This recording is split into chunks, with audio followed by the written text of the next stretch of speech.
भारत में संसद सत्र। भारत में कुल कितने प्रकार के सत्र होते हैं? भारत में कुल 3 सत्र होते हैं। बजट सत्र, मानसून सत्र, शीतकालीन सत्र। सबसे पहला है बजट सत्र। संसद का सबसे महत्वपूर्ण सत्र होता है। सामान्यतः फरवरी से मई तक चलता है। सरकार इस सत्र में नए वित्तीय वर्ष का केंद्रीय बजट प्रस्तुत करती है। सत्र 2 चरणों में होता है। पहला चरण बजट प्रस्तुति और सामान्य चर्चा। दूसरा चरण विनियोग विधेयक और वित्त विधेयक पर चर्चा। मंत्रालयों के धन आवंटन पर विचार विमर्श किया जाता है। राष्ट्रपति के अभिभाषण से सत्र की शुरुआत होती है। यह सत्र राष्ट्रीय आर्थिक नीतियों के निर्माण में अहम भूमिका निभाता है। मॉनसून सत्र, संसद का दूसरा महत्वपूर्ण सत्र। यह आमतौर पर जुलाई से अगस्त या सितंबर तक आयोजित होता है।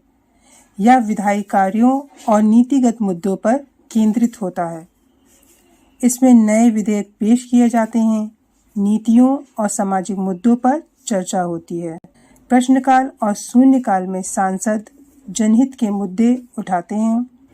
कृषि, जल प्रबंधन और बुनियादी ढांचे जैसे मौसमी मुद्दों पर फोकस किया जाता है। सरकार नए कानून पारित करने और मौजूदा नीतियों की समीक्षा करती है। तीसरा, शीतकालीन सत्र नवंबर से दिसंबर तक चलता है। यह संसद का अंतिम प्रमुख सत्र है। विधायी कार्य, नीति समीक्षा और जनहित के मुद्दों पर केंद्रित होता है। महत्वपूर्ण विधेयक पेश और पारित किए जाते हैं। सांसद राष्ट्रीय और अंतर्राष्ट्रीय मुद्दों पर चर्चा करते हैं। प्रश्नकाल और शून्यकाल में सरकार से जवाब मांगे जाते हैं। सत्र छोटा हो सकता है, परंतु इसका महत्व कम नहीं होता। सामाजिक, आर्थिक और राजनीतिक मुद्दों पर गहन विचार विमर्श किया जाता है। आपके मन में सवाल जरूर आ रहा होगा कि प्रश्नकाल और शून्यकाल क्या होता है। संसद की कार्यवाही का जो पहला घंटा होता है वो प्रश्नकाल कहलाता है।